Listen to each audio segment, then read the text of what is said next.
tax on what we call the hot assets. And a C Corp is taxed as a separate entity, but all of its income is taxed at 39.6% if it's a professional service company. Regular corporations do not have charging order protection, which means that if somebody gets a judgment against one of the shareholders, if it's a domestic U.S.-based company, then they can take over the stock completely, and they may be able to take over the whole company. On the other hand, a limited liability company, a professional limited liability company, or a limited partnership, if it has one member only, it'll be either disregarded for income tax purposes or elect to be treated as an S Corp or a C Corp. If it has two or more members, it's automatically taxed as a partnership, and unless it elects to be treated as an S Corp or a C Corp. And it will have charging order protection, so it's a much more flexible vehicle. Watch out, though, if you use a Florida LLP, a limited liability partnership, which you see on the right, then you may have protection from the liabilities of the entity for each partner if it's properly filed, but you will not have charging order protection.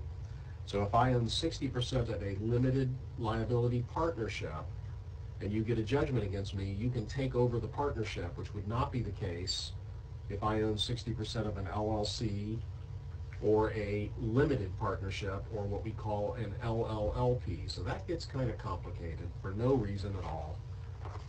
Again, the basic income tax operations for each of these entities. The C Corp taxed entity, you've got the corporate level tax. You have to be sure to do your year-end planning on time, not after the end of the year. But there are some C Corporation advantages that we'll be talking about in a few minutes. For one, if it's a non-professional service company, then you have the ability to have income taxed at a lower bracket. And secondly, if it's a 1202 qualifying company, you may be able to sell that company later at zero capital gains tax, or even exchange it for stock of another company in a tax-free exchange. Then you have the S Corporation taxed entity. This is going to be very popular if any of the tax relief that is being talked about on Capitol Hill, and which is going to be released to a great extent tomorrow, passes. It's going to be S Corporation taxes coming down on legitimate business arrangement income from S Corporations. So a lot of C Corporations will be electing to be S Corporations. I have a letter with reference materials on that if you want to learn about what we call the 1374 unrecognized built-in gain rules. Then you have entities that are taxed as partnerships. You have the flow-through, and you can have preferred stock and common stock and what we call second classes of stock in an LLC or partnership taxed as a partnership, but not in one of those entities taxed as an S Corp. And if you accidentally have preferred stock or a second class of stock or something like that in an S Corp, then you lost your S election. You didn't know you lost your S election, and all that income that you think is flowing through to you is actually being taxed at the corporate level and at the shareholder level under some gruesome rules, and the people don't even know about it. I would say that 30 to 40% of the time when we are asked to review a limited liability company operating agreement for a company intended to be an S Corp, we find a flaw. We either find a flaw in the second class of stock rules. It might be that somebody has an option to buy the stock upon some event at less than book value. It might be preferred versus common interests or preferences as to ability to work or anything else. You have to be very careful with that. And on the far right, you have a proprietorship, and that's where an individual either owns the business on his or her own or their professional activities, or they handle it in an LLC that's disregarded for income tax purposes, subjecting them to all the employment taxes, 12.4% on the first $113,700 last time I looked at it, plus Medicare taxes. And that's why so many professionals and small businesses have S corporations, to avoid these employment taxes and these Medicare taxes. It is also possible to do so under entities taxed as partnerships if you have at least one unrelated legitimate partner who owns 20% or more of the partnership entity. And I did not put that in the slides. I should have. If you'd like information on how to avoid employment taxes and the Medicare tax on entities taxed as partnerships, let us know. We'll be glad to send it. There has been some good progress made in the tax world in this area. Now, when we talk to our clients about using an S Corp or a C Corp, where does the money go? How does it pass out? The best is the pension plan, obviously. It's tax deductible. When you eventually take the money out, it won't be subject to the 3.8% Medicare tax. It's creditor proof, and it helps to force people to save. It's tax deductible. Next, children on the payroll. They're in a lower tax bracket, and they can use the money, pay them $5,500 a year for all the hard work they do, give the same amount to your mother, your father, your mother-in-law, and your father-in-law. Everyone should be working. Everyone should be earning at their lower brackets, and everyone should be setting up Roth IRAs that can grow and eventually be paid out tax-free. Next, the wages. Those are going to be subject to employment taxes, so you do have the employment tax issue. But you may need to put wages up to $265,000 in order to maximize your pension contributions. Next, dividends from an S Corp come out tax-free. From a C Corp, they've been double taxed most of the time. The corporate level tax plus another 20% tax, possibly a 23.8% tax on the shareholders, so the C Corp can be difficult. Whether to put the spouse on the payroll, that way you get the spouse on the pension plan, but on the other hand, then you pay employment taxes. Typically, we let a pension actuary tell us how that question comes out. Then rent, you're going to end up paying a 7% sales tax on rent if you're in Pinellas or Hillsborough counties, Florida. That's coming down to 6.8% next year, thanks to our legislature. But you got to decide whether you want to pay rent or not. The Department of Revenue wants you to pay rent, obviously, but they may not be able to require you to pay rent if you're following the guide that you basically have from technical advisory letters that the Florida Department of Revenue has written to some taxpayers. You may not have to pay tax. You may still be able to take your interest deduction and your depreciation deduction if the landlord and the tenant are substantially the same people. There is a case on this, the Williams case that came out 2 years ago, and there are regulations, and I'll be glad to provide those for you if you're interested in them. And then there's interest paid to related parties. We do encourage our clients to have their business and investment companies have plenty of debt so that if there's a catastrophic creditor situation, the related parties can get paid first. So that's something else to remember. Then we show you the same slide, but on the far right, we show you what Trump's proposals have been, and we show you just a little bit more details. You can follow slide 9 at your comfort.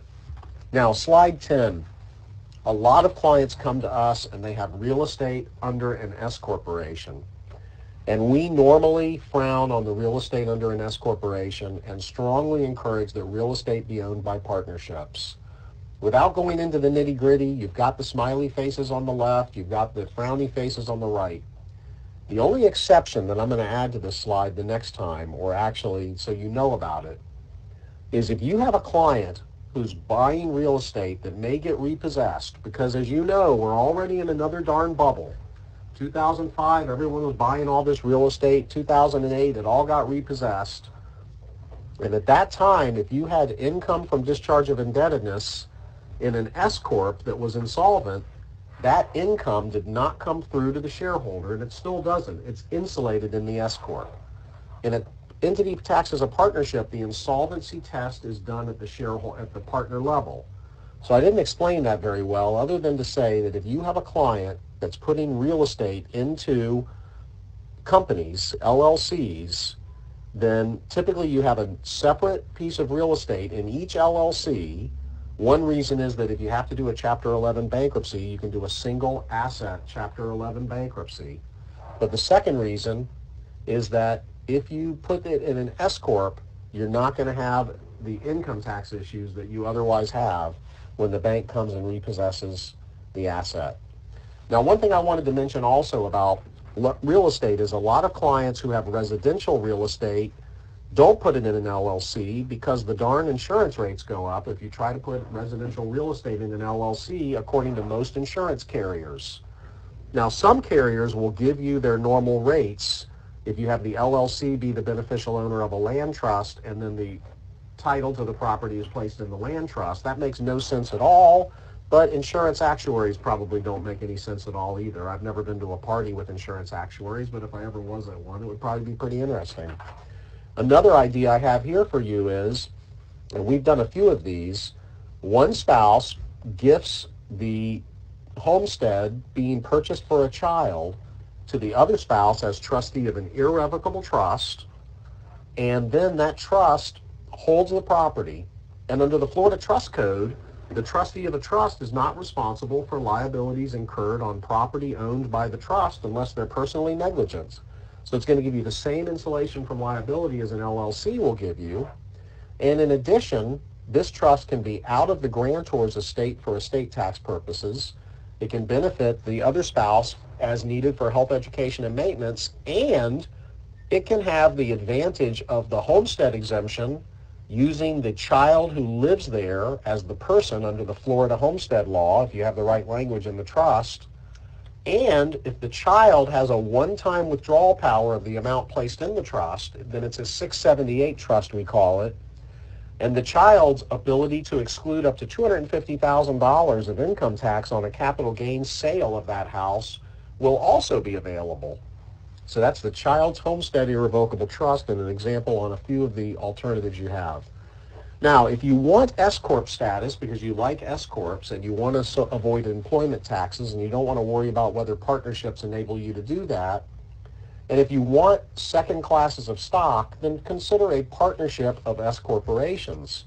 So 2 or 3 S-corporations enter into a partnership agreement. The partnership agreement owns the real estate or the endeavor, and you can have your second class of stock, your preferred stock, and all those different differences between the S-corps. You just can't do it between S-corp shareholders, but you can have each person own a separate S-corp and have them handle that, which can be very, very essential in a medical practice situation where you're trying to satisfy both the tax law and the Stark law by dividing income based upon productivity and based upon income from ancillary services. It's almost impossible to do that properly under an S-corp and avoid employment taxes. But this arrangement allows that because the profits from the medical practice for each doctor go to each separate S-corp, and then each doctor can decide from the S-corp how much she wants to take as salary, how much she's going to take as dividends, how much she's going to put in a qualified retirement plan. The retirement plans are going to be subject to the affiliated service group rules under Internal Revenue Code Section 414M. Don't ever tell clients in one business or professional practice that their separate companies don't at least have to meet comparability rules. But this is all stuff to think about. I think it's all really common sense to some extent. Okay, so there's the little seal. We want you to seal off liability whenever you can. That's one of the reasons that we favor multiple entities. And the easiest way to do that, if you otherwise have a tax issue, is the new parent F reorganization. Most people on this call have already seen me talk about it. But you can take an S-corp or a C-corp with multiple entities.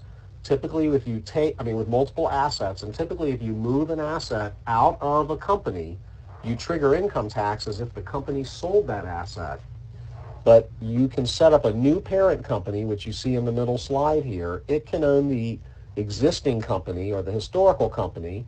It can set up subsidiaries, and then the assets can be transferred tax-free. The new parent company gets a new name and a new ID number, but for tax purposes, it assumes the identity of the ongoing entity. And then the ongoing entity, which in this case is the medical practice on the bottom left, it keeps its name, it keeps its tax ID number, so it can continue to bill Medicare and the managed care plans the way it always has. You do have to disclose the change of ownership to Medicare. But as soon as you set this up, the doctor can move equipment, real estate out to these separate entities, and you do have to deal with the sales tax on rent if you decide to pay rent or otherwise determine how you're going to handle that. But it's all there for you. And if you want even greater creditor protection to get the accounts receivable out of the medical practice, consider using our accounts receivable factoring company idea, which we call the ELOPE, E-L-O-P-E system. I'll be glad to send you information on it if you want. Page 16, remember, no matter what you do, no matter how good a company or an LLC is, the managers and officers and directors of the company may be held personally responsible for their personal acts. So you have to be careful. And a lot of times we have clients put somebody else in besides the client to be the manager, and that client even learns to go on vacation and have the manager actually manage the business, not a fake manager. Sometimes for confidentiality purposes, we will set up a Colorado or a Wyoming company. Neither of those states requires anyone to know who the manager or owner of that company is. That company would be the manager of the Florida company, so you would have anonymity. When people go to Sunbiz, they don't find your client's name. When they search their client's name in Sunbiz, they don't see anything, and that can be good. By the way, we do the same thing with land trusts that own Homestead, in a way that keeps the homestead exemption, keeps the homestead creditor protection, but does not let anyone know who actually owns the home from the public records. And we'll be glad to share that information as to how to do that with anyone who finds it to be of interest. Page 17, please have your clients have a lot of insurance covering all the companies. It's fine that the companies share insurance. I don't think that's a problem, but they should have all these different coverages. Okay, remember respondeat superior, which means that an employer is responsible for the negligence of the employee. Later on in a subsequent webinar, we're going to talk about independent contractors, and have a different company have the employees, not the company that owns the main assets. All right, we're going to talk now about Section 1202 companies. Brandon, go ahead. You've got 2 minutes, also known as 1/10 of a billable hour. All right, so Section 1202 allows you to exclude up to 100% of the gain from the sale of a qualified small business. So to meet these requirements, there's 5 things you have to meet, and the first is it has to be a C corporation. You can't use this under an S corp, an LLC, or a partnership. It's not going to qualify. The second thing is the stock has to be acquired at original issue, meaning you have to contribute property to the corporation, and the corporation has to issue you stock. If I turn around and sell that stock to Alan, it's not going to be qualified stock anymore in Alan's hands. Now, there is an exception. If you transfer it by gift or by inheritance, then the character kind of carries over. The third requirement is the cash or basis in property in the corporation can't exceed $50 million. So these aren't necessarily very small businesses. You have a pretty big bubble there that you can qualify under 1202 under. The fourth thing, which is really the major hurdle, is that it has to be an active trader business. We'll talk a little bit more about that on the next slide. And then the fifth requirement is you have to hold the stock for more than 5 years. So if you can find a reason to set up a C Corp, have that C Corp receive legitimate compensation from your other activities for services it actually renders as a qualifying business, an active trader business. You're going to have a tax deduction at the highest level from your other entities. You're going to have the C Corp receive income that will be taxed at the lower brackets on the first $100,000 worth of income. And then whatever that C Corp grows to, if you hold it at least 5 years, it may be able to liquidate tax-free or be sold tax-free. So if your client has 7 plants, put 1 plant in a 1202 company, and then when your client sells the whole business, that 1202 company will be tax-free. Just a little bit of everything possibly, or more. Go ahead, Brandon. Yeah. So on the next slide there, you'll see that to meet the active trader business requirement, 80% of the assets in the corporation have to be used in the active conduct of a qualified trader business. And they really define these qualified trader business by exclusion. So it's really any business that's not a service company.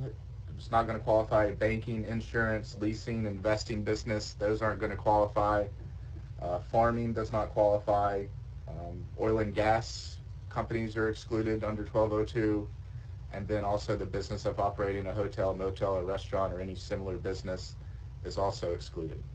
But an IT company that provides IT services, IT research, and is working on spending its money developing software and intellectual property could qualify. Correct. And a manufacturing company that charges a legitimate business to make widgets, to develop widgets and that spends its income buying equipment to make more widgets can also qualify, right? That's right. And then when you would sell all these businesses together, you could allocate a lot of money to your IT company and to your widget company, and that would be tax-free. Or you, Brandon, is it true that you could take the proceeds from the sale of a company and then buy another one at tax-free as well? There's a under section, I believe it's 1045. It's called a rollover of a qualified small business, and if you sell your 1202 company and then roll it over into and invest that money into another company that meets the requirements under 1202, the gain is deferred further. So. Okay, so and we have an article on 1202 that we're updating now, so we can make that available for anyone who finds it to be of interest. Okay, Brandon, 1 minute on D-Reorganizations, because this is where if you have a company and you haven't divided it into two separate companies and the shareholders want to go their separate ways, there's a lot of requirements they need to make, right? Right. So the first one is you have to own 80% or more of the company for a period of 5 years, and that's the control requirement. If you've owned it for less than 5 years, there may be some tax owed on the reorganization. The next requirement is you have to have an active trade or business to meet these deorganization requirements. You have to separate the company for a business purpose. And that kind of relates to the fourth requirement as well, that it's not used as a device to distribute earnings and profits. And that requirement is there just to really protect the dividend tax, because the IRS and the service is going to argue that if you spin off these business assets and then sell them immediately, that wasn't done for a business purpose. You should have really distributed these out and paid a dividend tax on those assets and then sold them. So that's the purpose for the device test and how it relates to the business purpose. The stronger the business purpose, the less likely it looks like that you're using it for a device to avoid dividends. But one big moral of the story is when you have two 50-50 shareholders or three 1/3 each shareholders and they're setting up separate businesses, separate locations, separate endeavors, put them in separate companies so that when they go their separate ways, one shareholder can take one company, the other can take the other without triggering income taxes if all the corporate assets were sold. Okay, let me also mention landlord insulation from liability. That's, you can run if you want, that's using the all caps language in page 27 and structuring your leases so that the landlord does not have control over the activities, decision making, or maintenance of the property can insulate the landlord from the liability. So let's look at this. John Pillsbury, he's a client. He set up a LLC which owns a ranch, and the ranch was owned free and clear, and the ranch was being rented out to various people who wanted to board their horses there. So any one accident could have caused loss of the whole ranch. So what we did was we had the ranch company owe money to a Nevada LLC, which is owned in part by a Nevada Irrevocable Trust, pretty darn safe. So 80% of the value of the ranch property constitutes debt owed to the LLC. Now, how are we going to protect the other 20% of the property plus future appreciation? We did a triple net lease to an operating company using the language I showed you in page 27. And anyone who boards their horse there signs a release and waiver confirming that their sole cause of action will be against the tenant company. So now if somebody gets hurt, first there's the release and waiver. Secondly, their cause of action is only against a company that has a lease interest that will be terminated if it becomes insolvent. Or if they can somehow reach into the real estate company, they're still only going to get approximately 20% of the equity. So that's something that almost everybody should do. The same idea here on page 29. You got Tom's Widget Company worth $10 million. I'd like it to owe a $9 million note to Tom to take the equity down, but then the CPA says, wait a minute, Alan, there's not enough basis in the stock. You're going to trigger a big capital gain if you do that. So what do? I set up a new parent company. The new parent company owns the Widget Company. That's a F reorganization. Then, if the CPA says that the Widget Company can safely owe $2 million to Tom, but the other $7 million would be taxable, I can have it owe $2 million to Tom, but the other $7 million is owed to the parent company, so I'm leveraging the Widget Company, as I should do. Page 31 shows you how to allocate assets among a spouse 1, spouse 2, an irrevocable trust for descendants, and then a lifetime bypass trust. I think a lot of you are aware of the advantages of these things and how the different business entities can be interlaid under these entities. Every client in a family situation needs to give thought to that, and also what's going to happen for estate tax purposes after death. Are you going to safely wrap up the client's $5,600,000 exemption amount? That's right, I said $5,600,000. That's what it goes to on January 1st. For clients doing